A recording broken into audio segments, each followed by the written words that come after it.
Hi, and welcome to week 4.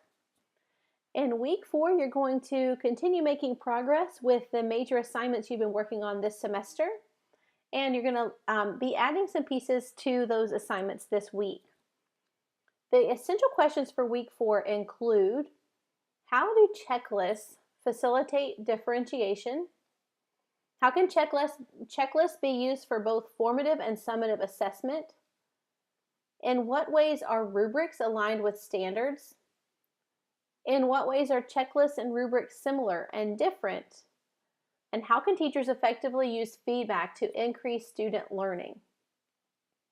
In order to explore responses to these essential questions for week 4, these are the tasks you will be asked to complete this week.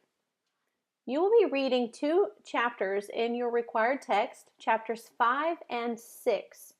Chapter 5 is all about checklists, and chapter 6 is all about rubrics. Checklists are designed to help you break complex tasks, such as performance tasks, down into manageable steps and allow students to track their own progress as they work through that task. Rubrics, on the other hand, are used to evaluate the quality of an assessment or a task. You're going to be reading about checklists and rubrics, and you'll explore a lot of examples of checklists and rubrics in chapters 5 and 6. And then you're going to be asked to develop a checklist and a rubric to go with your performance task. So last week you began brainstorming some ideas for a performance task that could fit in your unit assessment plan.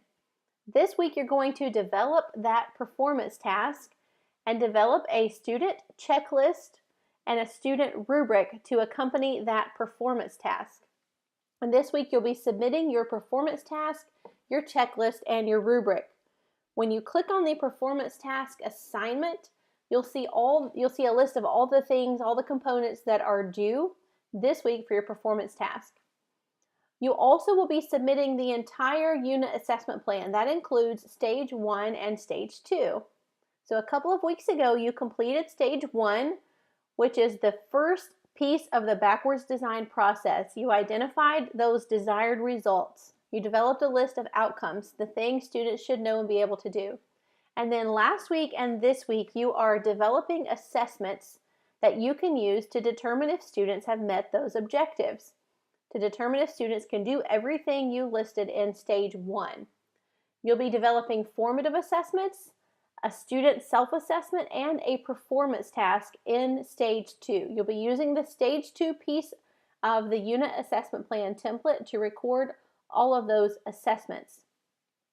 You're also going to be reading about feedback in 2 short articles, and you'll be providing feedback on one of your classmates' unit assessment plans.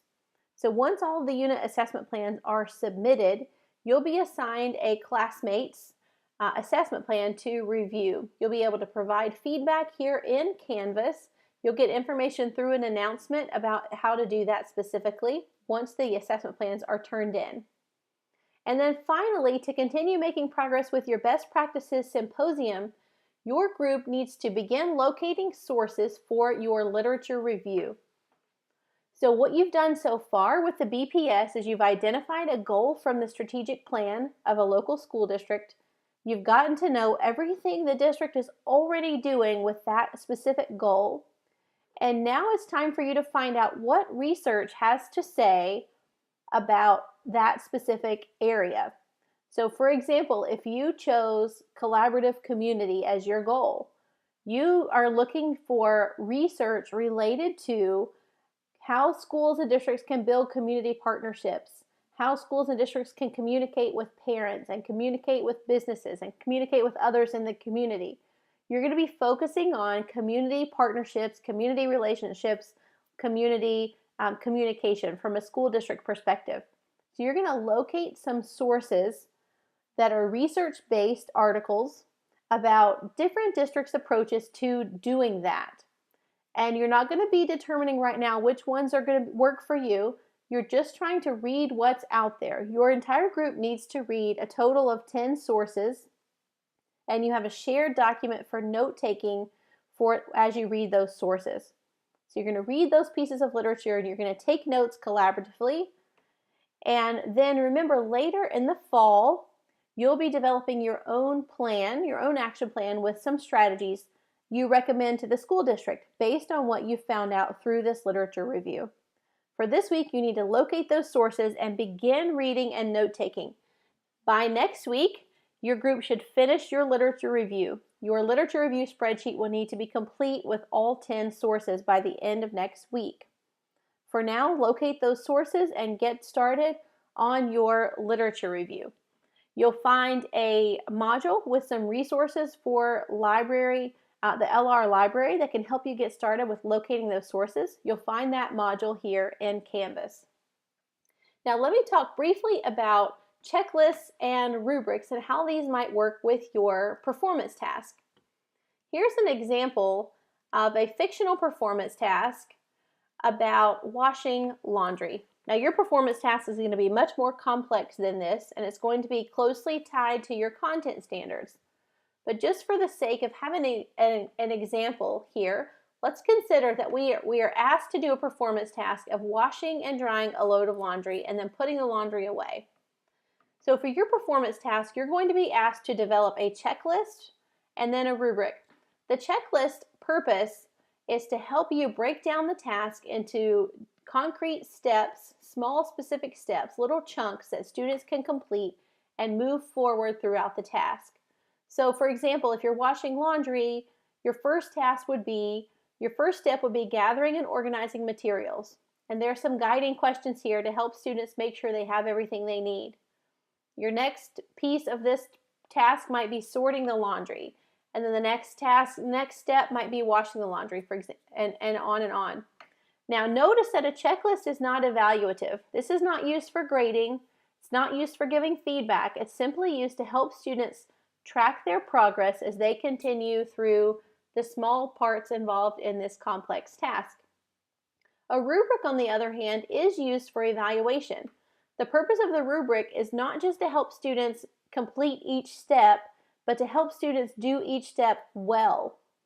So for your performance task rubric, you're going to evaluate how well students demonstrate the objectives that are aligned with your performance task. So you'll want to look back at the learning objectives, the things that students need to know and be able to do and demonstrate through your performance task, and then figure out how you can evaluate the quality of those.